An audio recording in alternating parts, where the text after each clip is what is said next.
बच्चों क्लास 12 का इकोनॉमिक्स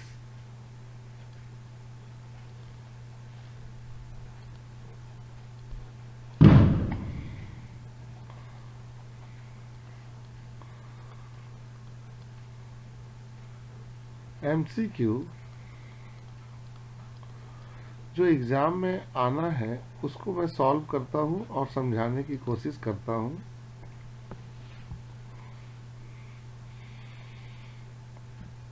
सबसे पहले बच्चों शॉर्ट रन में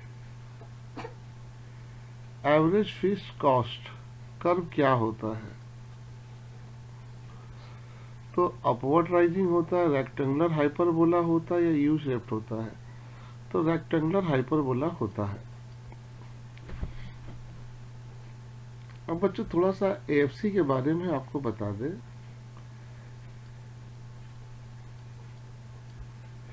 एएफसी जो होती है बच्चों वो कर्व इस तरीके से होती है। एएफसी कर्व ये हमेशा ऊपर से नीचे आती है, इसी को बोला गया है रेक्टेंगुलर हाइपरबोला। और दूसरी नंबर बात है बच्चों, एएफसी कर्व स्लोप डाउनवर्ड है, ऊपर से नीचे की तरफ आती है ये।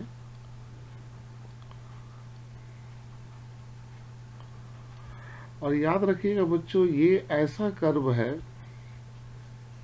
जो हमेशा फॉल होगा। एएफसी हमेशा फॉल होगा अगर आउटपुट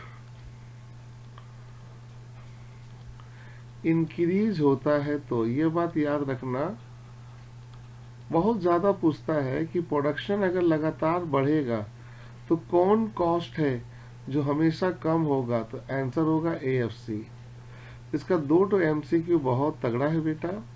एक, इसका जो शेप होता है वो रेक्टेंगुलर हाइपरबोला होता है, यानी कि स्लोप डाउनवर्ड होता है, ऊपर से नीचे आता है।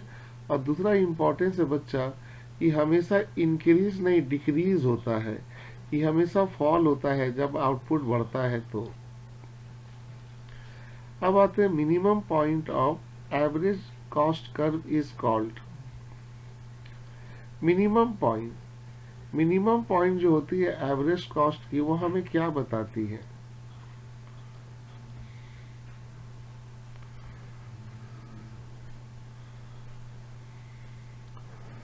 आपको याद होगा बच्चों ये यू शेप्ड होता है।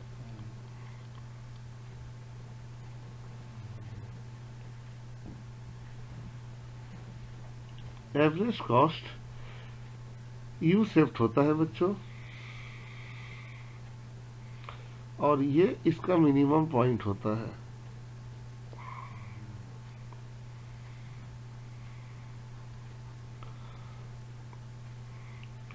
अगर एसी का ये मिनिमम पॉइंट है तो वहां पर कहलाता है ब्रेक इवन। वो कहलाता है ब्रेक इवन पॉइंट। यानी कि ब्रेक इवन पॉइंट का मतलब हुआ ना तो वहां प्रॉफिट हो रहा और ना ही वहां लॉस हो रहा। No profit no loss. तो एमसीक्यू में अच्छा दूसरी बात है एसी जो है एसी ये यू शेप्ड है। याद रखिएगा एसी क्या है? यू शेप्ड होता है। जैसे जैसे इधर देखिए जैसे जैसे आउटपुट बढ़ता है ये कम होता है, ये ऊपर से नीचे की तरफ आता है और यहाँ आके वो रुक जाता है। ये इसकी मिनिमम पॉइंट हुई, क्योंकि इसके बाद ये गिरता नहीं है, यहाँ से चढ़ता है। तो इस पॉइंट को हम लोग बोलते हैं ब्रेक इवन पॉइंट, यानी कि ना तो प्रॉफिट हो रहा ना लॉस हो रहा। इसीलिए हम लोग यहाँ पे सिलेक्शन देंगे the point of no profit no loss.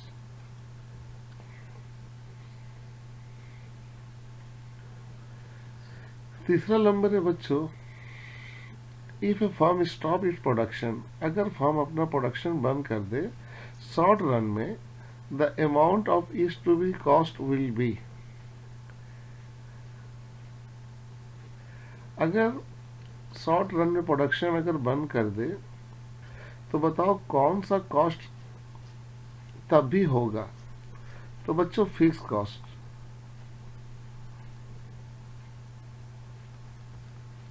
Cost कभी भी जीरो नहीं होगा। अगर आप प्रोडक्शन को बंद कर देते हो तो, अगर आप प्रोडक्शन स्टॉप कर दो तब भी आपको फिक्स कॉस्ट तो लगेगा ही लगेगा। Fix cost never be zero.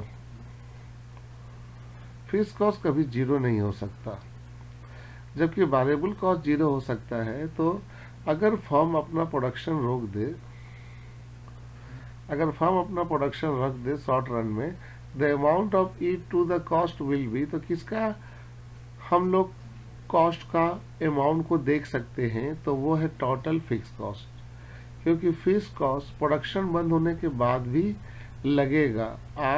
आपको मालूम होगा बच्चों कि अगर आप प्रोडक्शन बंद कर दो तब भी आपको रेंट देना होगा। एग्जाम्पल के तौर पे तब भी आपको रेंट देना होगा, आपको इंश्योरेंस प्रीमियम पे करना होगा,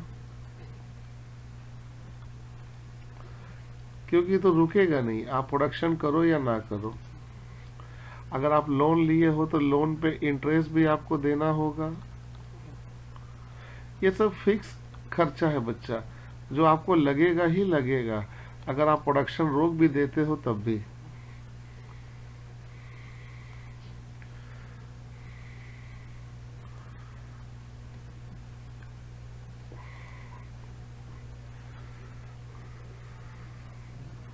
देखो बच्चा आ गया, अगर आउटपुट बढ़ता है तो एवरेज फिक्स कॉस्ट क्या होगा। अभी तो बता के गए थे कि एवरेज फिक्स कॉस्ट हमेशा डिक्रीज होगा, फॉल होगा।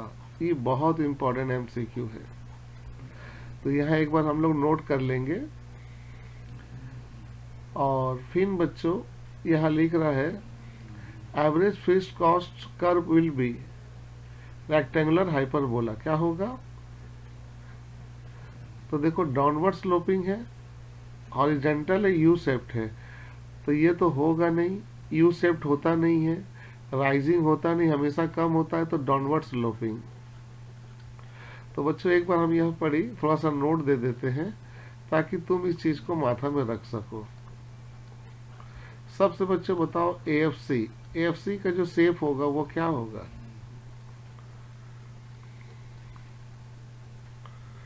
Rectangular hyperbola. हो सकता है एग्जाम में ये दे, अगर ये ना दे तो आप हमेशा लिखोगे डाउनवर्ड स्लोपिंग। ये हमेशा ऊपर से क्या होगा, नीचे आएगा, डाउनवर्ड स्लोपिंग। और तीसरा नंबर बच्चों एएफसी हमेशा फॉल होगा, डिक्रीज होगा, हमेशा डिक्रीज होगा। अगर आउटपुट बढ़ता है तब भी, प्रोडक्शन जब जब बढ़ेगा, आउटपुट जब जब इंक्रीज होगा, ये बच्चों हमेशा फॉल होगा।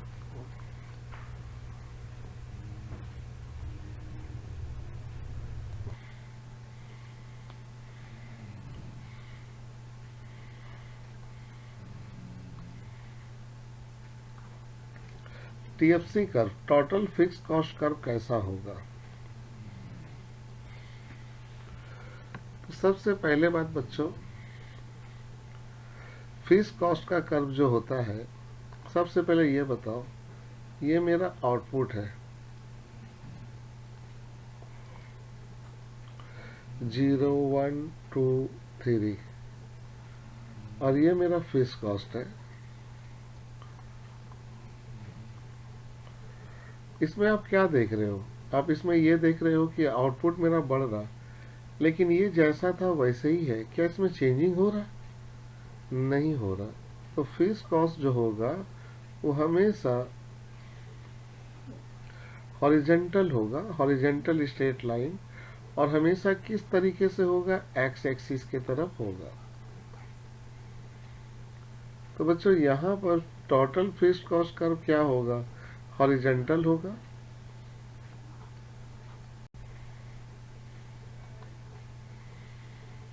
हॉरिजेंटल होगा। और दूसरा नंबर बच्चों ये एक्स एक्सिस की तरफ होगा। सेकेंड है बच्चों what is the average cost is minimum. अगर एवरेज कॉस्ट मिनिमम हो तो क्या होगा। तो आइए थोड़ा सा एवरेज कॉस्ट के बारे में जाने कि लोग होता कैसे है। अच्छा, एवरेज कॉस्ट अगर मिनिमम है तो मार्जिनल कॉस्ट क्या होगा। ठीक है बच्चों, देखते हैं। बच्चों ये हमारी यू शेप में है एसी, ये इसका मिनिमम पॉइंट है और ये है एमसी, इसको हम मिनिमम पॉइंट बोलेंगे। एसी का सबसे मिनिमम पॉइंट ये है।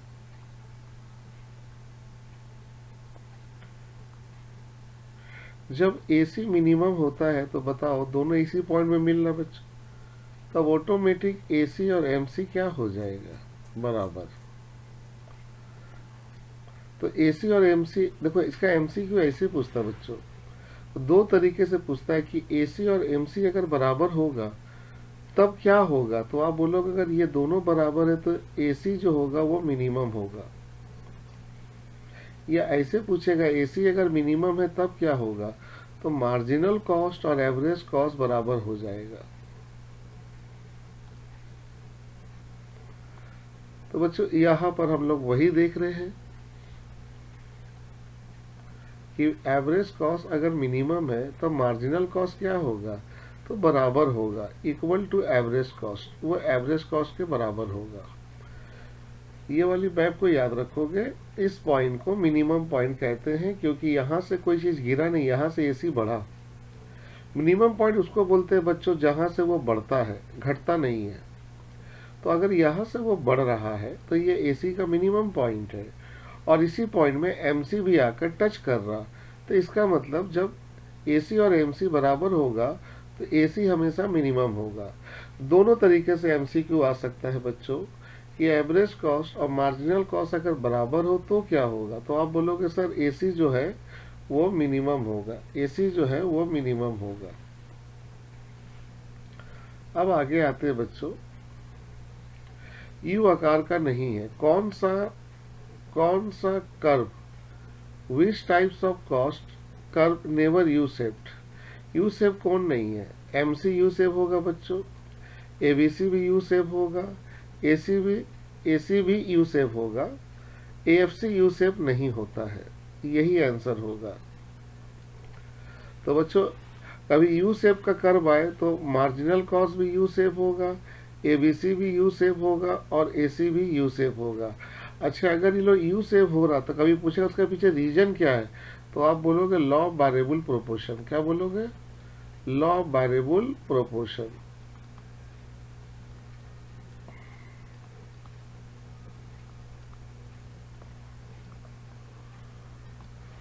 तो हमारे तीन तो कर्व हमेशा यू शेप के होंगे, एमसी, एबीसी और एसी। कौन यू शेप नहीं होगा, तो एमसी एएफसी यू शेप नहीं होगा, आंसर होगा AFC. Which of the following is a example of variable cost. Variable cost का एग्जाम्पल कौन होगा, जो चेंज होगा, प्रोडक्शन बढ़ेगा तो वो भी बढ़ेगा, प्रोडक्शन घटेगा तो वो भी घटेगा। मटेरियल एग्जाम्पल हो सकता है, मशीन नहीं, मशीन तो एक ही बार होगा, प्रोडक्शन बढ़े या घटे मशीन एक ही बार लगेगा। पेमेंट ऑफ इंटरेस्ट और लोन, इंटरेस्ट और लोन का पेमेंट कर दिया तो दोबारा नहीं करना होगा, लाइसेंस फीस एक ही बार लेना होगा। तो मटेरियल आपका आंसर हो गया वेरिएबल कॉस्ट का।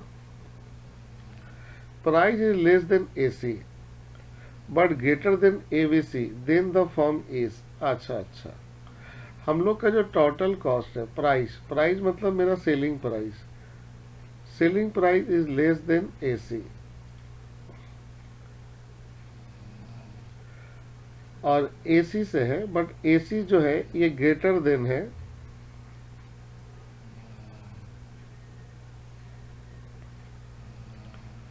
एबीसी।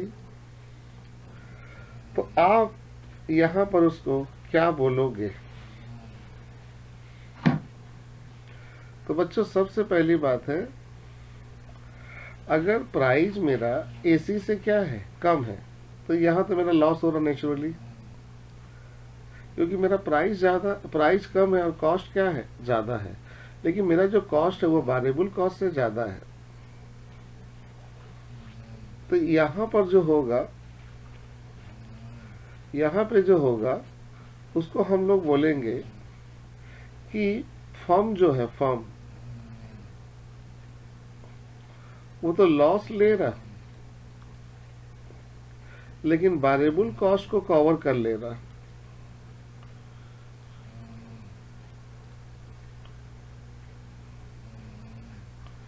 क्योंकि बच्चों वेरिएबल कॉस्ट से मेरा कॉस्ट ज्यादा है। देखो, यानी कि जो प्राइस है, ये प्राइस जो है वो मेरा एवरेज कॉस्ट से कम है, तो जाहिर है मेरा लॉस होगा, क्योंकि सेलिंग प्राइस कम है। लेकिन मेरा जो कॉस्ट है वो एवरेज वेरिएबल कॉस्ट से ज्यादा है, जाने कि अभी भी हम वेरिएबल कॉस्ट को कवर कर रहे हैं, और जब तक आप वेरिएबल कॉस्ट को कवर करोगे आप प्रोडक्शन चालू रखोगे। The firm loss variable cost, firm loss हो रहा लेकिन वेरिएबल कॉस्ट वो कवर कर रहा, तो प्रोडक्शन आप बंद नहीं करोगे, शट डाउन नहीं करोगे। Production not shut down.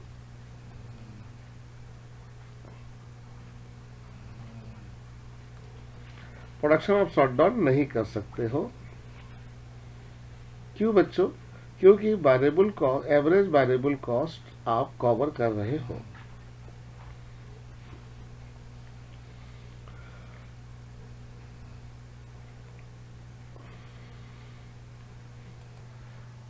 बच्चों मैं ग्राफ के जरिए आपको बता रहा हूं ब्रेक इवन पॉइंट और शट डाउन पॉइंट।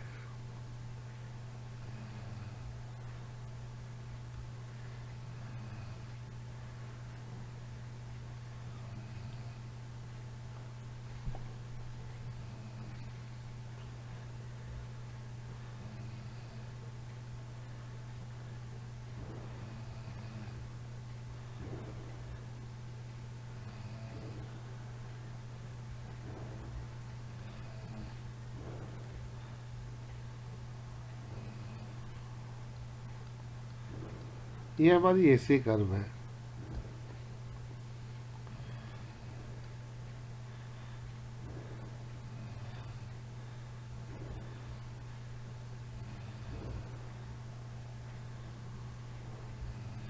ये हमारा टोटल रेवेन्यू कर्व,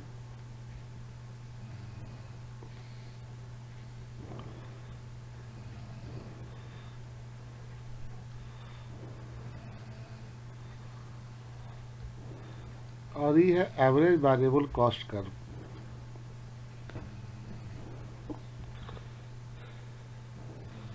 तो यहां पर हम क्या देख रहे हैं, ये मेरा सेल है और ये मेरा कॉस्ट कर्व है। कॉस्ट ज्यादा है, सेल कम है, तो यहां हमको लॉस हो रहा। लेकिन ये सेलिंग प्राइस फिर भी ज्यादा है किससे, मेरा एवरेज वेरिएबल कॉस्ट से। तो यहाँ पर आपको तो लॉस हो रहा है क्योंकि कॉस्ट आपका ज्यादा है। तो हम कह सकते हैं कि मेरा एसी जो है एवरेज कॉस्ट वो ज्यादा है किससे, मेरा प्राइस से। या दूसरे शब्दों में हम कहेंगे मेरा प्राइस जो है वो कम है किससे, एसी से। लेकिन हमारा जो एसी है वो ज्यादा है किससे, एवरेज वेरिएबल कॉस्ट से। और वेरिएबल कॉस्ट जब तक, यहाँ इंपॉर्टेंट चीज है, वेरिएबल कॉस्ट जब तक रिकवर होगा, प्रोडक्शन बेटा कभी भी शट डाउन नहीं होगा। Production never shut down.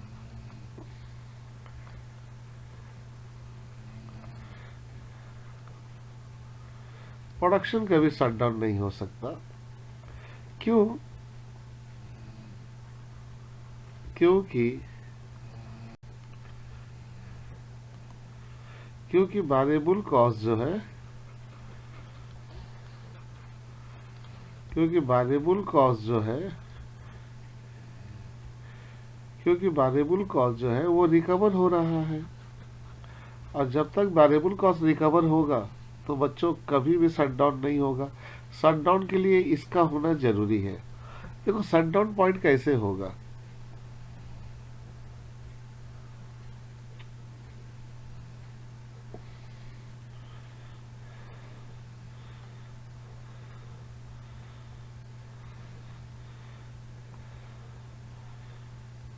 ये हमारी एसी है और यही मेरा एवरेज वेरिएबल कॉस्ट है, और ये मेरा सेलिंग प्राइस है, टोटल रिवेन्यू कर्व। अब ध्यान से देखो, मेरा जो वेरिएबल कॉस्ट है वो मेरे सेल के बराबर है, तो इस पॉइंट को हम लोग बोलेंगे शट डाउन पॉइंट।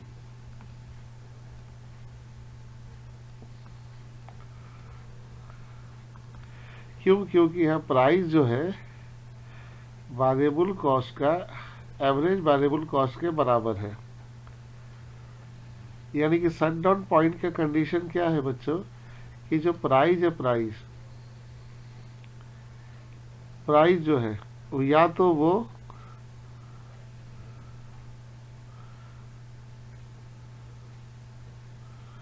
प्राइस जो है या तो वो बराबर होगा या तो कम होगा, किसके? एवरेज वेरिएबल कॉस्ट के। यानी कि प्राइस और एवरेज वेरिएबल कॉस्ट बराबर होगा तो शट डाउन हो जाएगा, क्योंकि यहाँ वेरिएबल कॉस्ट को अभी हम रिकवर नहीं कर पा रहे।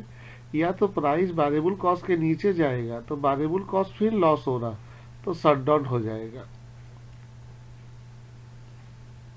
अब आते हैं बच्चों आगे।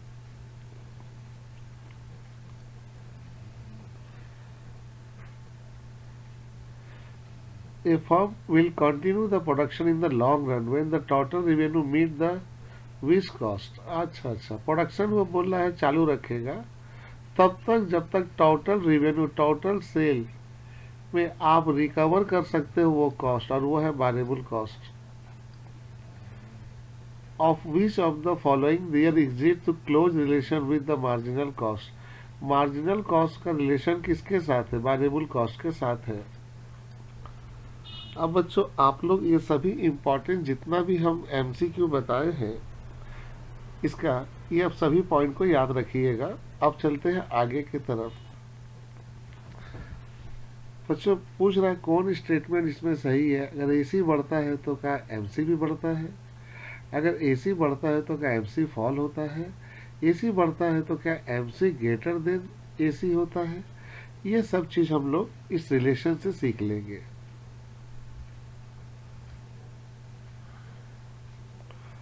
सबसे पहले हम एसी लिए,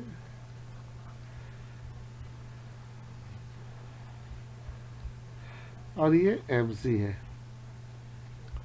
बच्चों देखो यहाँ ध्यान से, यहाँ दोनों बढ़ रहा है, एमसी भी बढ़ रहा और एसी भी बढ़ रहा।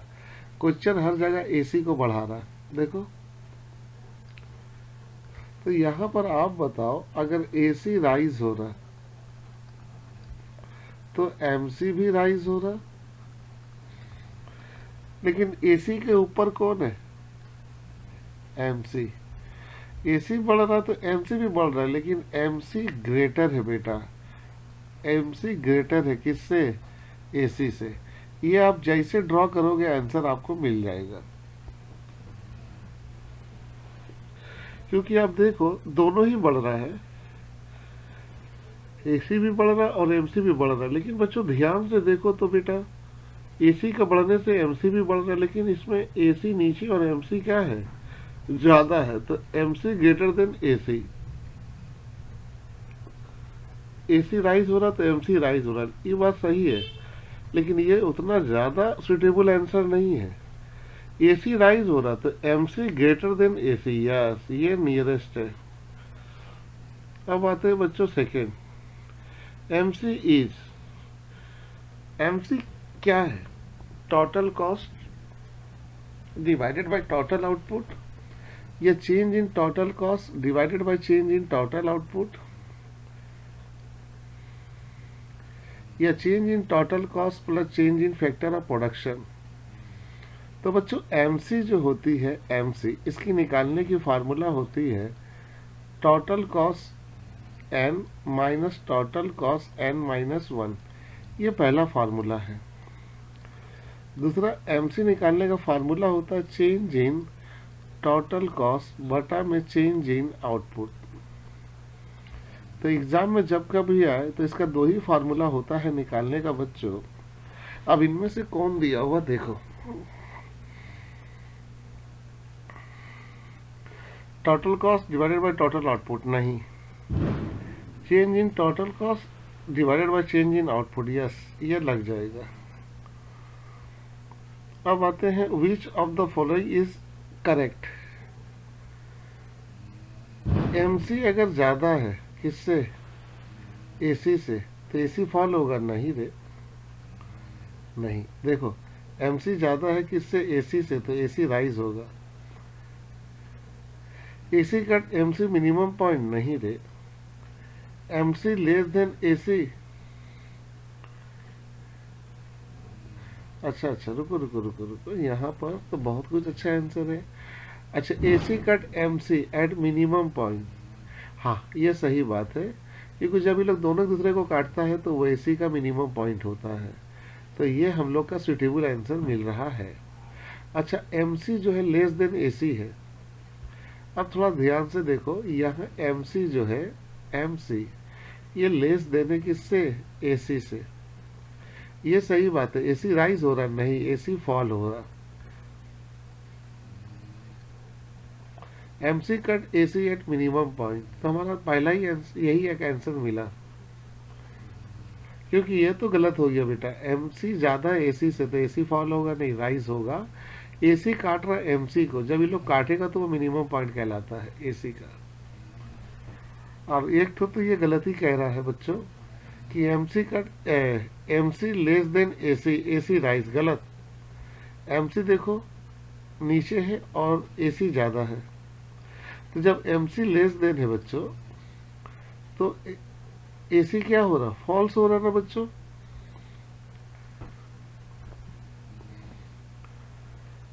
अब आगे हो बच्चों, MC change as a result of change in office of the following. अच्छा बच्चों एमसी अगर चेंज होता है तो उसका वजह कौन कॉस्ट होता है, total cost, variable cost, AC या एफसी, तो वेरिएबल कॉस्ट, क्योंकि एमसी को वेरिएबल कॉस्ट बोलते हैं। एमसी में अगर कुछ भी चेंजिंग होता है तो उसका वजह वेरिएबल कॉस्ट होता है। Eight which point producer achieve the equilibrium in the long run. Long run में प्रोड्यूसर किस पॉइंट पे इक्विलिब्रियम हासिल करता है, minimum point of average cost, minimum point of average variable cost, minimum point of marginal cost, या none of this. तो बच्चों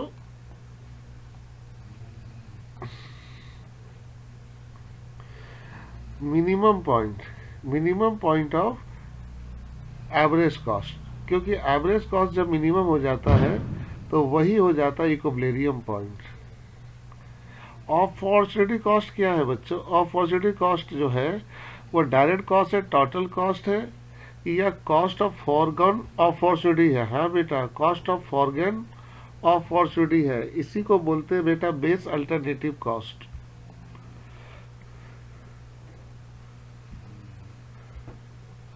तो बेटा अपॉर्चुनिटी कॉस्ट बहुत इंपॉर्टेंट से दे सकता है एमसीक्यू में।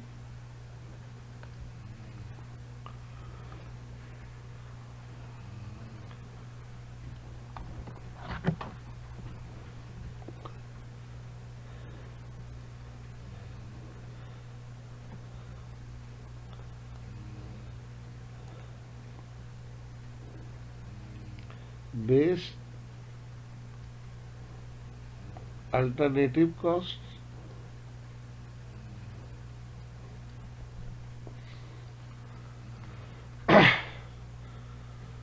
और दूसरा जो है बच्चों वो है आपका जाके,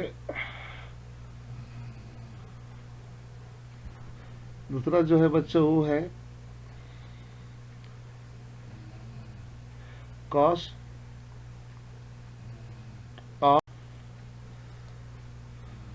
कॉस्ट ऑफ फॉरगॉन अपॉर्चुनिटी।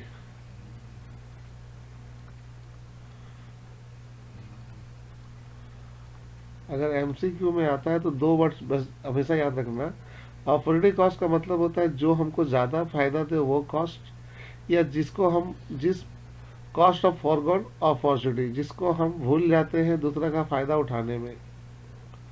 ये दोनों चीज़ को आप रिकॉर्ड कर लेना बच्चों। अब आते हैं बच्चों, एएफसी कर्व क्या है। AFC curve convex downward sloping, हाँ डाउनवर्ड स्लोपिंग तो है। कॉन्वेक्ट ऑफ डाउनवर्ड स्लोपिंग, कॉनकैव नहीं है, कॉन्वेक्स है बेटा, क्योंकि कॉन्वेक्स इसको बोलते हैं जो ऐसे घूम जाता है। तो ये कॉन्वेक्स डाउनवर्ड स्लोपिंग है।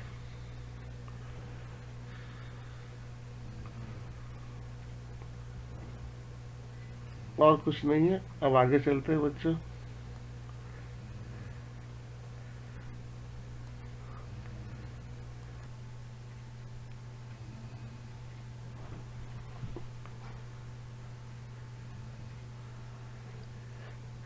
बच्चों यहाँ पर एक सवाल दिया हुआ है, आपसे कह रहा है कि यहाँ पर आपका एवरेज फीस कॉस्ट 20 है, यानी कि एवरेज फीस कॉस्ट 20 है बच्चों।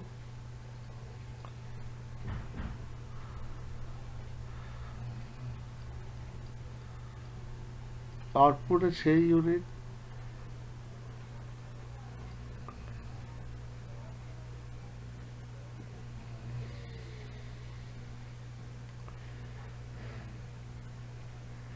तो आपसे कह रहा है कि what will be the 4 unit of output. आपसे बोल रहा कि आउटपुट अगर आपका 4 यूनिट हो तो आप बताइए कितना कॉस्ट पड़ेगा। तो बच्चों सबसे पहली बात है इसमें हम लोग एएफसी की बात करें तो एएफसी कैसे निकलता है, टोटल फीस कॉस्ट बटा में नंबर ऑफ आउटपुट।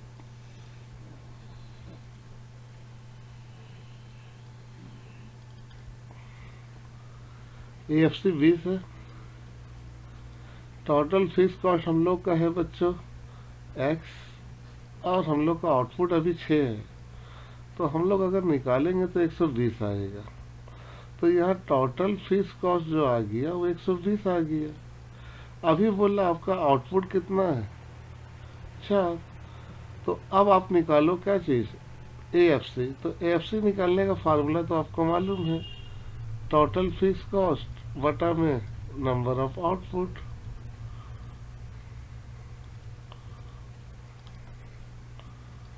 तो total fees cost 120, number of output आपका जाकर है 4। आप इसको काटोगे तो 30 रुपया आएगा। ये हमारा आंसर हो गया 30 rupees. Use of average cost curve based on law of increasing cost, law of diminishing cost, law of constant या लॉ ऑफ वेरिएबल प्रोपोर्शन। तो sir law of variable proportion, when the shape of average cost curve is upward sloping, जब average cost curve का जो shape होता है upward sloping होता है, जब ऊपर की तरफ जाता है तो मार्जिनल कॉस्ट क्या होता है, तो वही बात है जब एसी बढ़ता है तो एमसी भी बढ़ता है। तो एमसी डिक्रीज होता है, गलत। एमसी कांस्टेंट होता है, गलत। राइजिंग होता है, यस राइजिंग होता है बच्चों।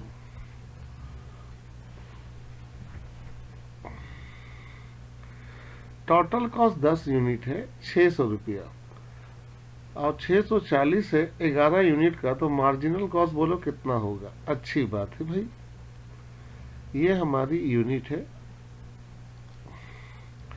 और ये हमारी टोटल कॉस्ट है। टोटल कॉस्ट है 10 यूनिट, तो उस वक्त आपको 640 रुपया लग रहा है। अभी आपकी 11 यूनिट है तो 11 यूनिट सॉरी 600 रुपया लग रहा है। अभी आपके 11 यूनिट है तो 640 लग रहा है। तो ये बताइए आपका 11 यूनिट में मार्जिनल कॉस्ट कितना पड़ेगा। तो मार्जिनल कॉस्ट को बोलते हैं हम लोग चेंज इन टोटल कॉस्ट। तो टोटल कॉस्ट में चेंजिंग कितना आया, 640 है, अब पहले 600 था। तो आप बताओ कितना 40 आया, कितना चेंज आया 40, तो आपका मार्जिनल कॉस्ट होगा 40।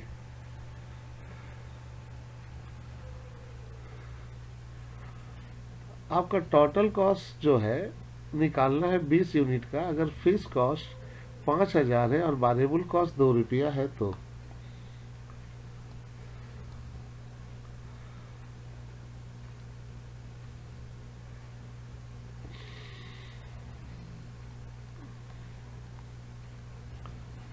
सवाल नंबर 24 जो है बच्चों, इसको थोड़ा ध्यान से देखो। यहाँ पर आपके सामने फिक्स कॉस्ट दे दिया है और वो है 5000। आपके सामने वेरिएबल कॉस्ट दिया हुआ है बच्चों 2 रुपया। आपको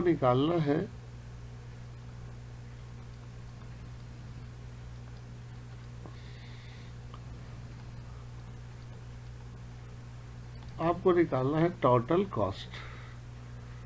तो हम लोग का जो टोटल कॉस्ट निकालने का फॉर्मूला होता है बच्चों, उसमें 2 तरह की कॉस्ट मिलती है, fix cost plus variable cost.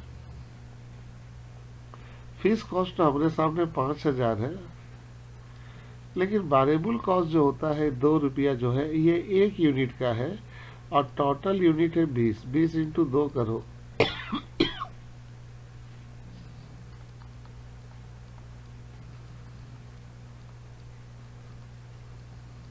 5040।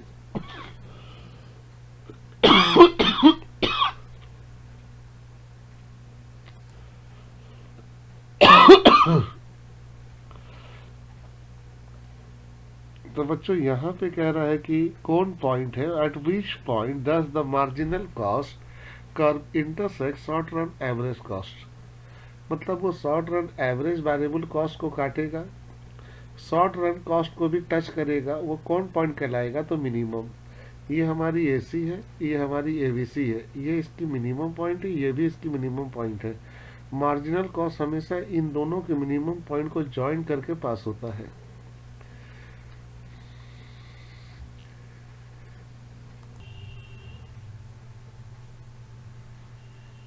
Which of the following known as a envelope curve, AFC curve, MC curve या long run average cost curve. Long run average cost curve को बेटा इन्वॉल्व कर्व कहते हैं। ये होता कैसे है,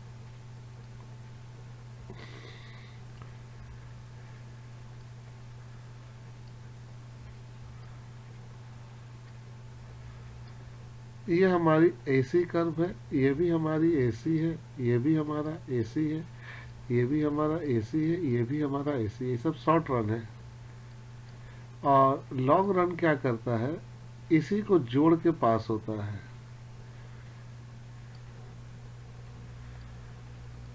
तो इसको इन्वॉल्व कर्व कहते हैं क्योंकि ये सभी के मिनिमम पॉइंट को जोड़ता है।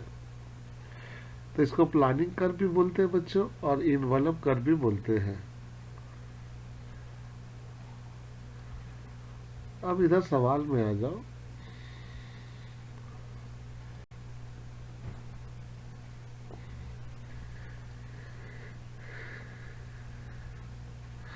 सात यूनिट है, एवरेज कॉस्ट है 150 रुपया।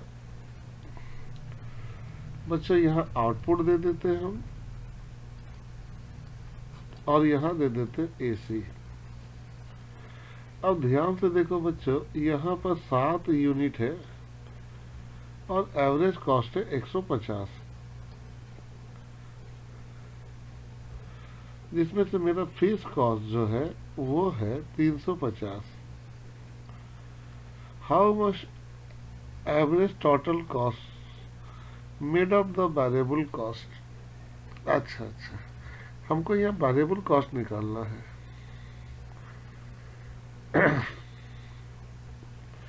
तो पहले ये बता दो टीसी बराबर क्या होता है। टीसी बराबर होता है total fix cost total variable cost.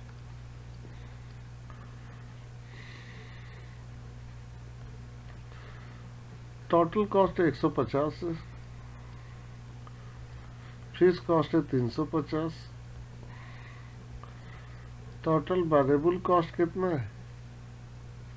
Total variable cost मालूम नहीं है, लेकिन ये टीसी है, लेकिन ये एसी है, ध्यान दीजिएगा।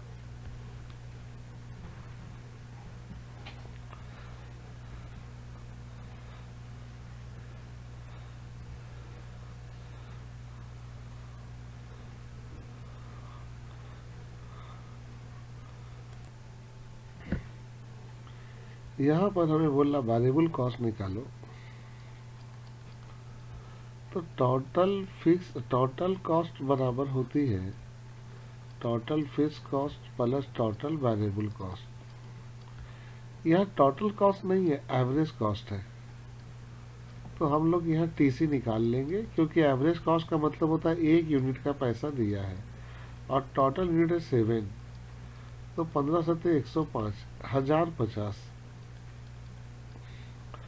टोटल फिक्स कॉस्ट है 350, टोटल वेरिएबल कॉस्ट है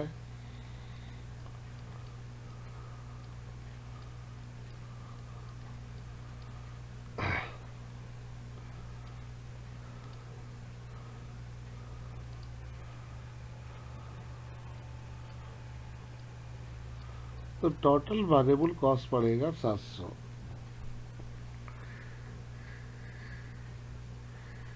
इस केस में नहीं दिया हुआ है, तो ये जो है 700 होगा। Long run does not have, long run में क्या नहीं होता भाई? एवरेज कॉस्ट होता है, फिक्स कॉस्ट नहीं होता है, सब तो वेरिएबल होता है। तो आंसर होगा सी। आपको कह रहा है कि एवरेज वेरिएबल कॉस्ट 10 यूनिट है,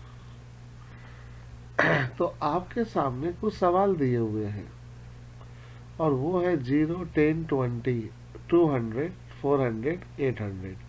आपको कह रहा है कि इसमें से आप एवरेज वेरिएबल कॉस्ट निकालिए 10 यूनिट का। तो सबसे पहले बात बच्चों,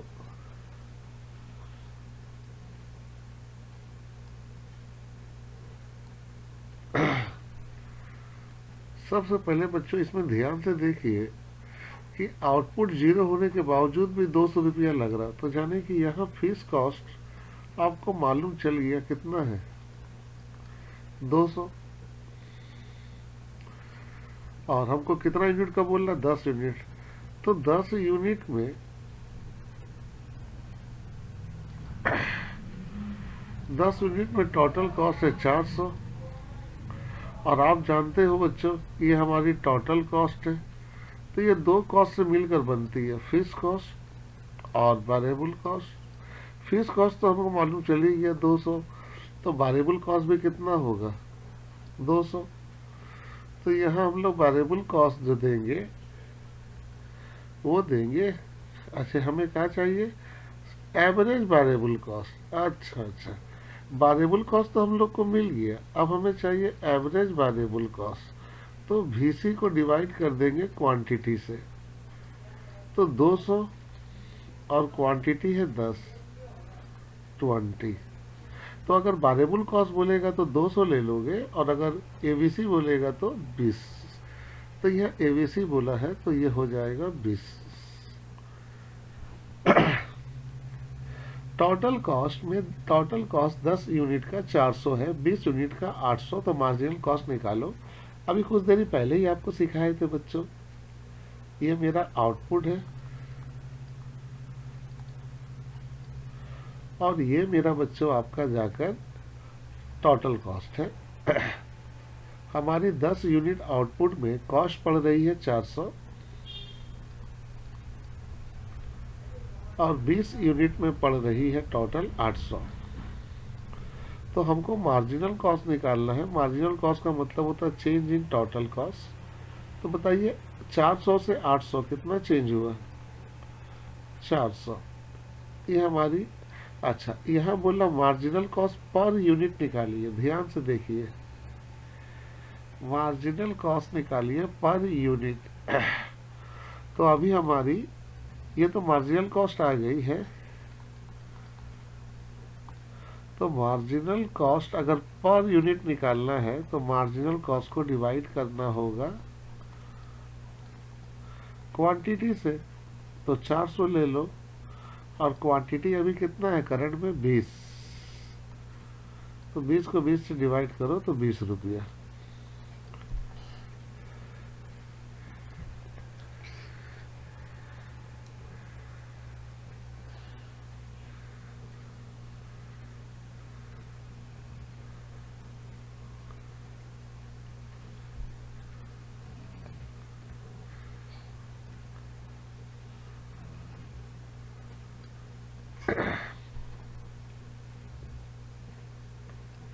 बच्चों वो लोग 10 से डिवाइड करके ले रहे हैं, हम लोग को 20 से डिवाइड करना होगा करंट वाले से।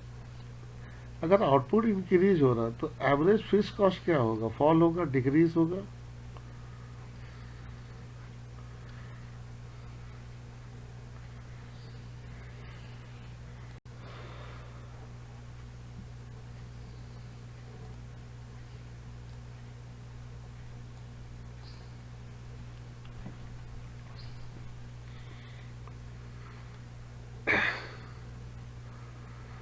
टोटल कॉस्ट है 10 यूनिट का 200, प्रोडक्शन इंक्रीज हो रहा 20 यूनिट और टोटल कॉस्ट 600 हो रहा, तो मार्जिनल कॉस्ट निकालो। तो सिंपल है,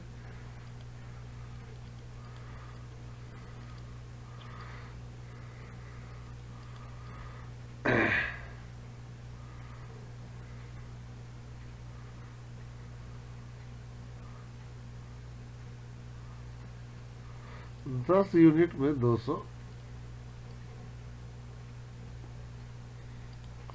20 यूनिट में 600।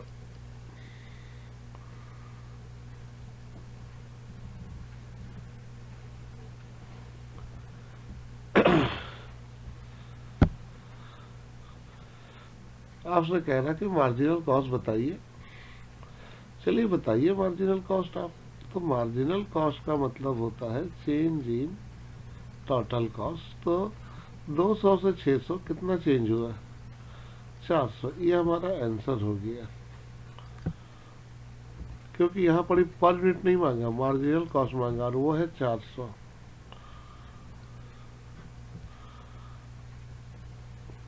Payment made to outsider for their goods and service is called explicit cost.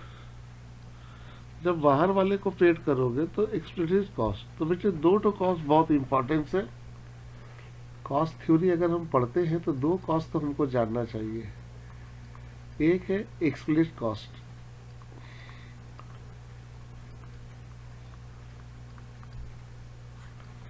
और एक है इम्प्लिसिट कॉस्ट।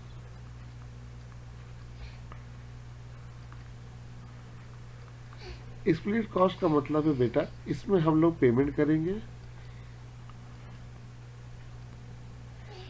आउटसाइडर, बाहर वाले लोगों को, और इसमें हम पेमेंट करेंगे सेल्फ लोगों को। सेल्फ का मतलब हुआ बच्चों, अपना गोडाउन है तो हम भाड़ा खुद ले रहे, हम सेल्फ एम्प्लॉयड है, हम खुद काम कर रहे तो हम खुद सैलरी लेंगे। मेरे बच्चे काम कर रहे हैं तो मेरे बच्चे को सैलरी मिलेगा। यहाँ बाहर वाले को कुछ पेमेंट नहीं करना है, उसको इम्प्लिसिट। और बाहर वाले को करोगे तो एक्सप्लिसिट, और बाहर वाले को नहीं करोगे तो इम्प्लिसिट।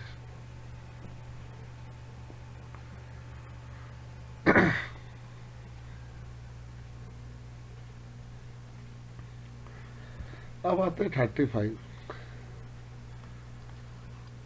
35 में कह रहा बच्चों कि आपका एएफसी जो है, एएफसी वो है 200 रुपया। तो आपका यूनिट जो है वो है 10। तो 20 यूनिट का व्हाट विल बी 20 यूनिट, तो 20 यूनिट का ये बताओ एएफसी कितना होगा।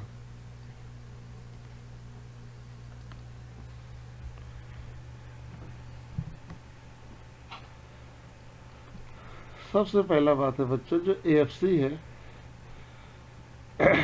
एएफसी जो है उसकी फार्मूला होती है टोटल फिक्स कॉस्ट बटा में क्वांटिटी, और एएफसी यहाँ 200 है, टोटल फिक्स कॉस्ट को x मान लो, इसको 10।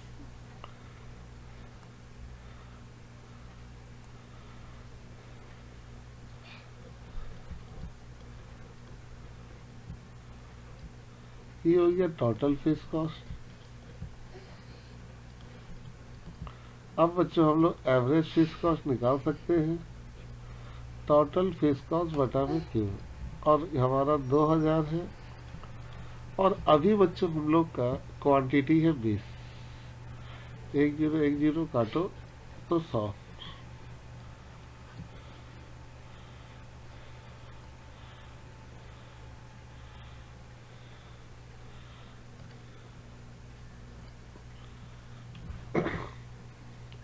Cost resources owned by employ by the entrepreneur himself. देखो यहाँ आ गया, यहाँ पे जो रिसोर्सेस है उसका मालिक खुद मालिक है उसका, कौन? एंटरप्रेन्योर यानी कि बिजनेसमैन। तो क्या वो बाहर वाले को पेमेंट करेगा? नहीं। तो वो कौन कॉस्ट कहलाएगा? Implicit. Change in total cost due to change in 1 unit of output is called marginal cost. AC curve rising, तो MC curve must be greater than, तो एसी कर्व क्या होगा? Equal below above.